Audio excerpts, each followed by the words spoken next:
1, 2, 3, let's go!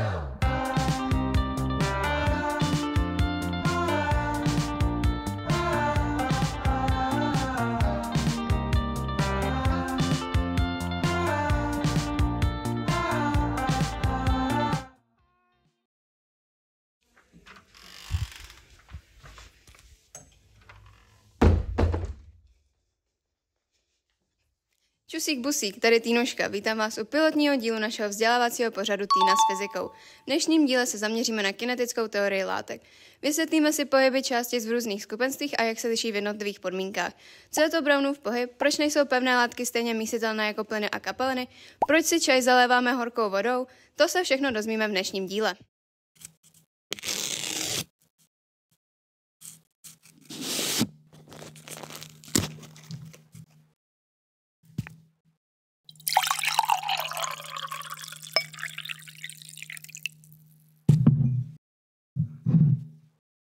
Lucko, proč si ten čaj vlastně zalévám horkou vodou? Jak určitě víš, Týno, všechny látky se skládají z částic. Tyto částice se v látkách chaoticky pohybují. U látek, které se samovolně mísí, se tomu říká difúze. Tak je tomu třeba i u čaje. Čím je vyšší teplota toho čaje, tím rychleji se částice pohybují a tím rychlejší je ta difúza. Je to způsobeno kinetickou energií, která je způsobena přitažlivými a odpudivými silami mezi částicemi. Takže se částice v každé látce pohybují. Ano, částice se ve všech látkách pohybují zejména Brownovým pohybem, což je náhodný pohyb částic až kmitání, které vzniká v důsledku tepelného pohybu látky. Aha, a takhle je to v každém skupenství stejné? Ne tak úplně. V kapalinách jsou částečky daleko od sebe a pohybují se mírně omezeným pohybem. Proto se kapalina přizpůsobí tvaru nádoby. U plynu je to dost podobně, ale pohybují se o dost rychleji a volným pohybem. Proto plyn nemá stálý tvar ani objem. A jak je to v pevných látkách? No a u pevných látek je to úplně jinak. Částice jsou blízko u sebe, pevně na svých místech a jemně kmitají. Proto mají pevné látky stálý tvar i objem.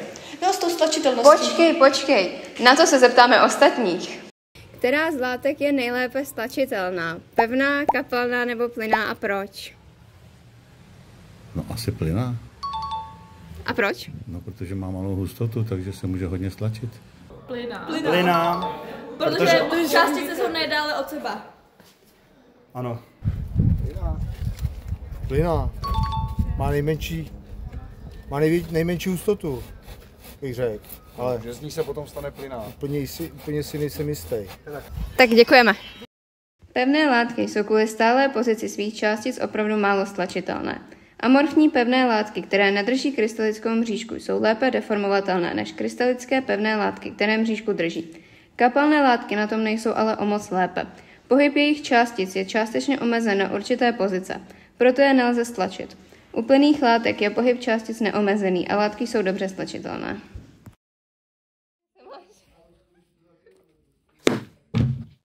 Ve spolupráci s tvůrčí skupinou Jany Očernáškové Týna končí a dnešní díl se loučí.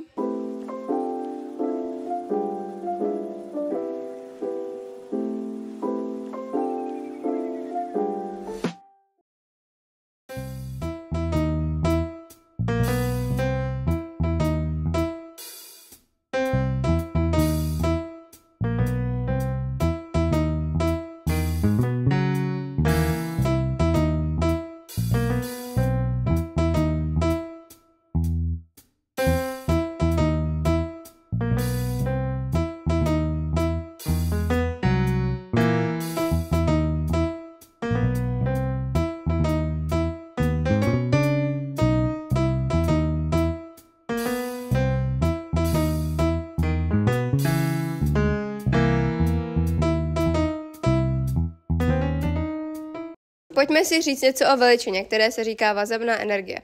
Velikost odpudivé síly se rychleji zmenšuje s rostoucí vzdáleností r. R0 nastane, pokud jsou částice v rovnovážné poloze. Při tomto stavu je potenciální energie nazývána vazebnou energií. Vazebná energie je velikost práce nutné k rozrušení vazby mezi atomy. Hej, víte vůbec někdo, co říká?